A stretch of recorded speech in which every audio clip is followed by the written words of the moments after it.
Every movie taught you that a cowboy survived by the gun. That's a lie. The gun was the last resort, and often the least useful one. The guy who relied only on his revolver died of thirst, cold, infection, or stupidity. The ones who actually survived carried 20 tools no movie ever shows. And each one tells a story about how the West really worked. Number 1. Fixed blade knife. Before any revolver, the first thing a cowboy strapped to his belt every morning was a knife. And not just any knife. The Bowie knife, made popular by Jim Bowie back in the 1830s, became the most essential tool in the Old West. With it, a man cut rope to tie down cargo, opened cans of beans in the middle of nowhere, pulled thorns out of a horse's hoof, cleaned whatever game was for dinner, and even cauterized wounds when there was no doctor around, which was almost always. Unlike a revolver, which could misfire, get wet, or run out of ammo, a knife was always ready. A lot of cowboys slept with one under their blanket. In real life, a man could go weeks without firing a shot, but not a single day without using his blade. Anyone riding around without a knife in open country simply didn't last long. Number 2.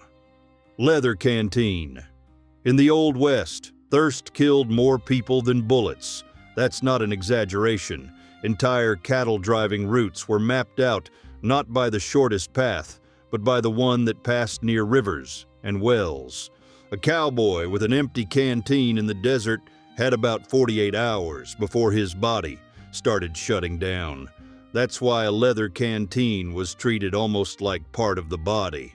Veteran cowboys developed an instinct for rationing every sip, and they followed a rule that might surprise a lot of people today. The horse drank first. Without the horse, you were stuck on foot in the middle of nowhere, and then your chances dropped to almost zero. That simple canteen hanging from the saddle was literally the line between making it home or ending up as bones in the desert. Number 3. Flint and steel. The kit that never failed. A lot of people think starting a fire in the Old West was simple. It wasn't. Matches existed, but they were expensive and ruined easily. One hard rain or a river crossing was enough to lose them all. That's why a real cowboy carried flint and steel. This kit fit in a pocket and still worked wet, dirty, and after years of use. You struck the steel against the stone. The sparks fell onto a nest of dry grass, and within minutes, you had a fire going. And fire wasn't comfort, it was life or death.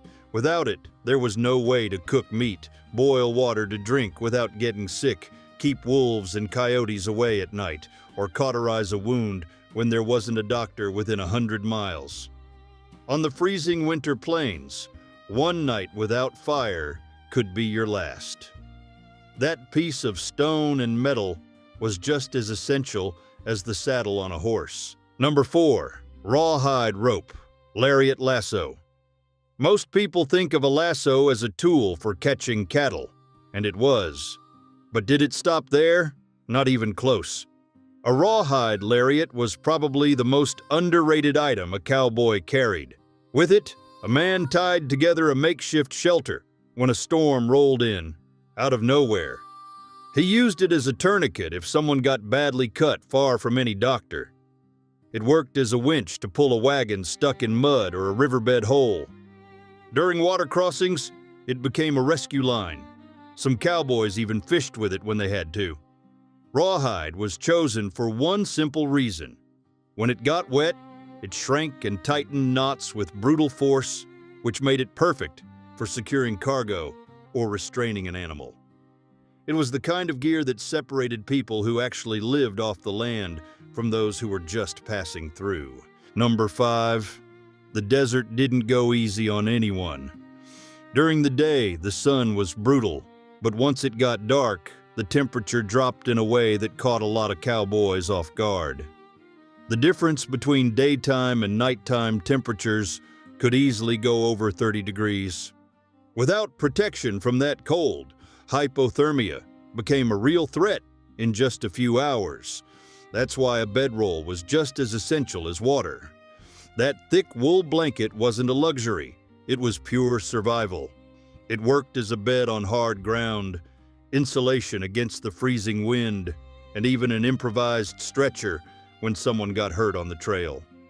A cowboy carried his bedroll rolled up and tied to the saddle every single day. Inside it, he kept his few personal belongings. It was basically his home. A man could lose almost everything on a long trip, but if he lost his blanket, his chances of surviving a night out in the open dropped hard. Number 6.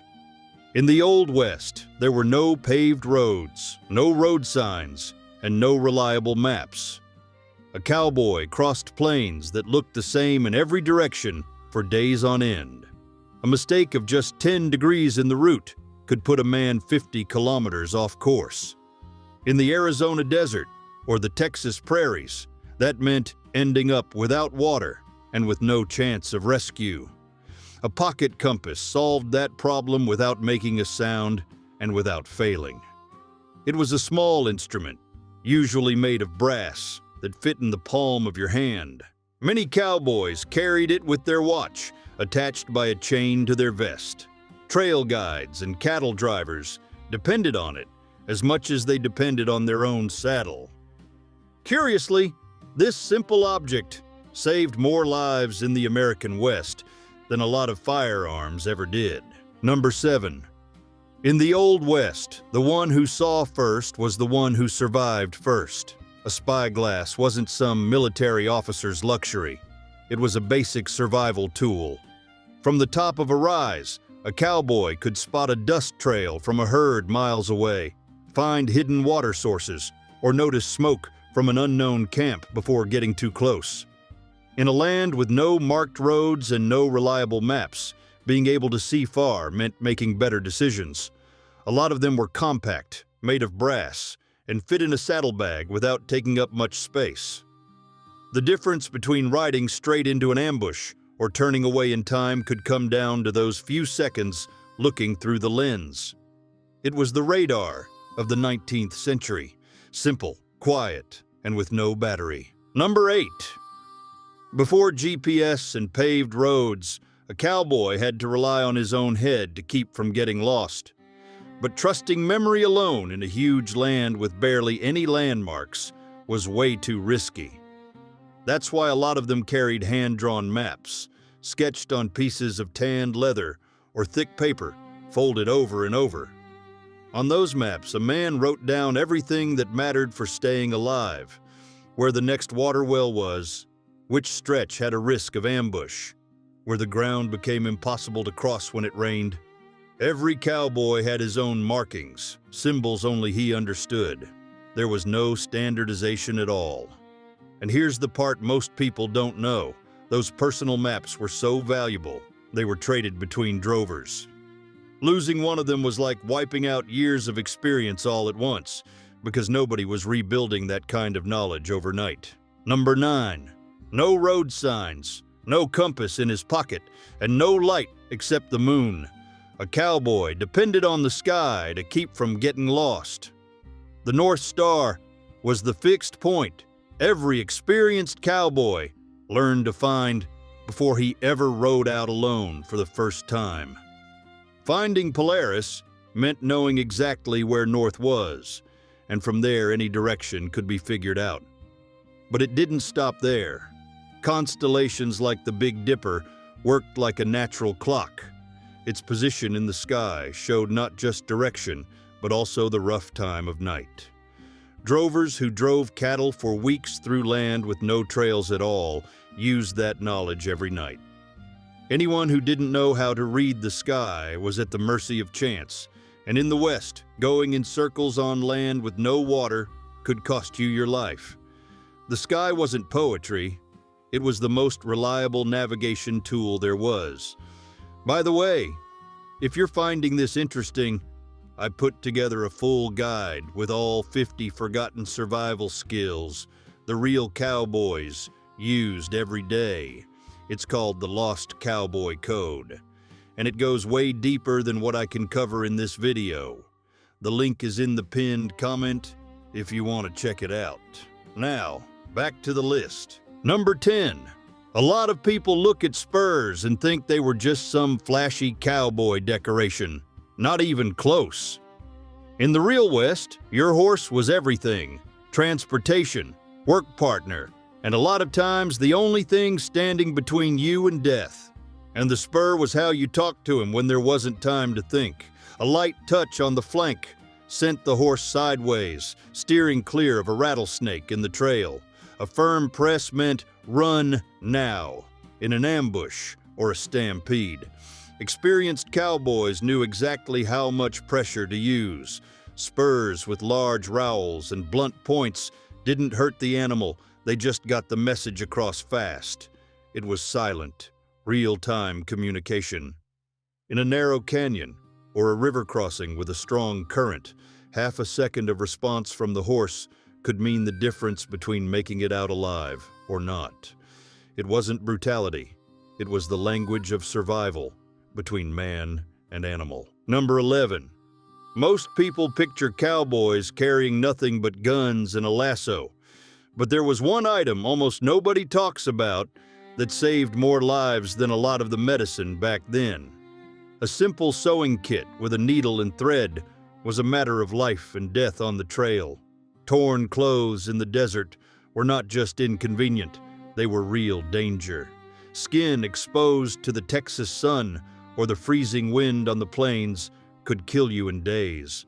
Cowboys stitched up boots with holes in them, patched busted saddles, and improvised repairs on cracked canteens. But the harshest use was something else. When a cowboy got badly cut on wire or a branch and there was no doctor for hundreds of miles, it was that same needle and cotton thread that closed the cut in his skin. No anesthesia, no disinfectant. The man bit down on a piece of leather and took it. That kit fit in the palm of your hand and weighed almost nothing, but the difference between having it or not could be the difference between making it alive to the next town or dying on the trail. Number 12. Before anyone thinks it was just for fun, there's something you need to understand. In the Old West, a doctor was a luxury. Most cowboys went months without seeing one, so whiskey became a survival tool. A small flask in the saddlebag was used to disinfect cuts, ease a toothache, clean wounds from barbed wire, and even calm a partner down before cauterizing an injury. It wasn't about taste, it was a real necessity. A lot of drovers carried that flask the same way they carried rope or a knife, because without it, a simple infection could kill you.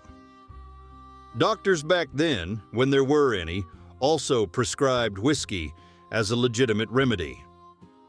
So the next time someone says cowboys drank too much, it's worth remembering that sometimes that swallow was the only thing standing between life and death, out on the prairie with no help anywhere nearby.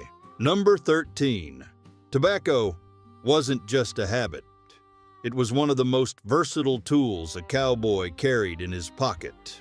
Burned near camp, the smoke worked as a natural repellent against the mosquitoes and flies that tormented men and horses on the prairie. In the case of a snake bite or insect bite, many cowboys chewed tobacco and applied it straight to the wound as a poultice to draw out the poison, a technique they learned by watching native peoples. But the smartest use was as a trading item. In frontier regions where money didn't mean much, offering tobacco to a stranger could get you information about trails, access to water, or simply keep a fight from breaking out. Among native tribes, sharing tobacco was a sign of respect and open negotiations that coins never could. A handful of dried leaves solved more problems than most people realize. Number 14. Animal tallow grease was one of those things nobody noticed until it was missing. A cowboy carried a piece of it, wrapped in cloth or kept in a small tin, and that stuff was good for everything. He rubbed it on his boots, so the leather could handle mud and rain without getting soaked. He worked it into the saddle so it wouldn't dry out and crack in the middle of a long trip. He used it on the skin of his hands when the cold and wind left everything chapped and split. And it also worked to lubricate buckles, straps, and any leather part that needed to move without sticking.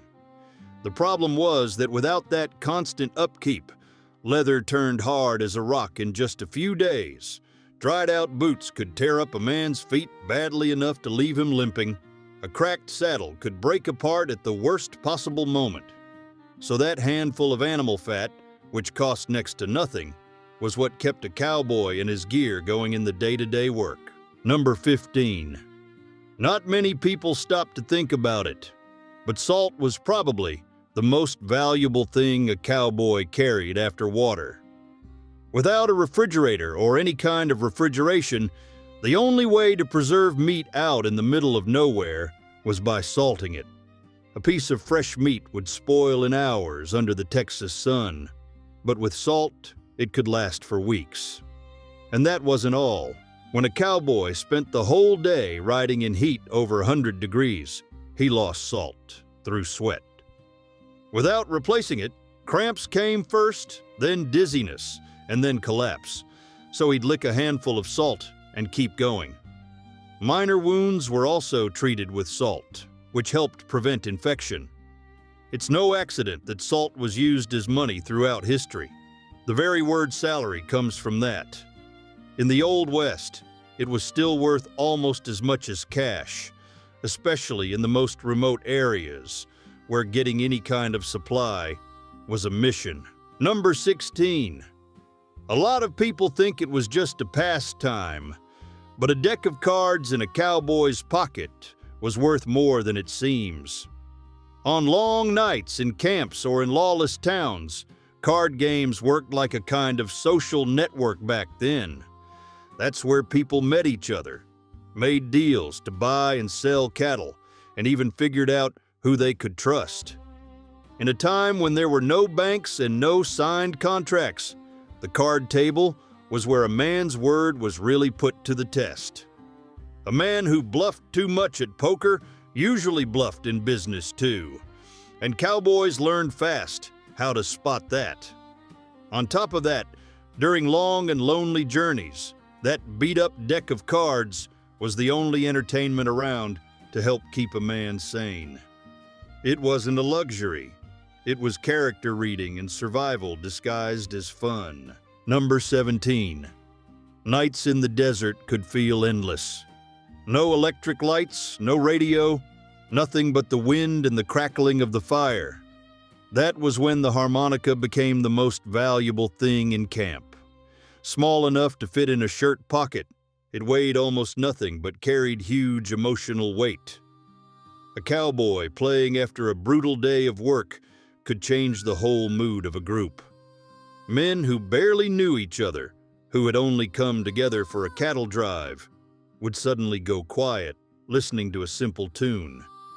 It built trust between armed strangers sharing the same campfire. Nobody called it mental health back then, but that's exactly what it was doing. The harmonica kept loneliness at a safe distance and gave those men something whiskey couldn't. A moment of peace that didn't cost them anything the next day. Number 18. In the Old West, there was no such thing as an ID card. You rode into a town as a complete stranger. Nobody knew whether you were an honest working man or an outlaw running from the law. And back then, being mistaken for the wrong kind of person could cost you your life. That's why smart cowboys carried some kind of document to prove who they were. It could be a letter written by the ranch owner they worked for, a pay receipt, or even a paper stamped by a local judge. Those simple documents worked like an informal passport. When a cowboy showed up in an unfamiliar town looking for work or just a place to sleep, showing that paper could mean the difference between being welcomed in or having a rifle pointed at his face. Suspicious sheriffs wanted some kind of proof before they let strangers stay. Without that paper, a lot of men were escorted out of town before nightfall. Number 19. A lot of people think a cowboy's revolver was his most valuable possession. It wasn't. A saddle cost the equivalent of 2 or 3 months' wages, and no self-respecting cowboy would give it up. That was where he spent 10, 12 hours a day, driving cattle in sun or rain. It worked as his seat on the job, his bed out in the open, and even his pillow when the night got rough. Over time, the leather shaped itself to the owner's body like an old pair of boots that fits just right. There was a saying on the trail that said a lot about that bond. A cowboy would sell his horse before he sold his saddle. You could always get another horse, but a saddle broken in by years of use was simply irreplaceable. For a lot of men, it carried more history than anything else they owned. Number 20. The horse was the cowboy's #1 tool, and I'm not exaggerating. Without it, all 19 of the other tools on this list were pointless. A man on foot, out in open country, was a dead man. That's why a cowboy gave his horse water before he drank himself, slept near it to protect it from predators, and talked to the animal like it was a working partner, because it was. Hollywood spent decades selling the idea that the West was won at the end of a revolver. But the truth is very different. The ones who actually survived were the ones who knew how to start a fire in the rain, read the sky without a compass, stitch up a cut in their own skin, and take care of the horse before taking care of themselves. The revolver made noise. These 20 tools did the real work. And if you stop to think about it, that logic hasn't changed at all. Even today, the one who gets things done isn't the one making the most noise. It's the one who acts quietly.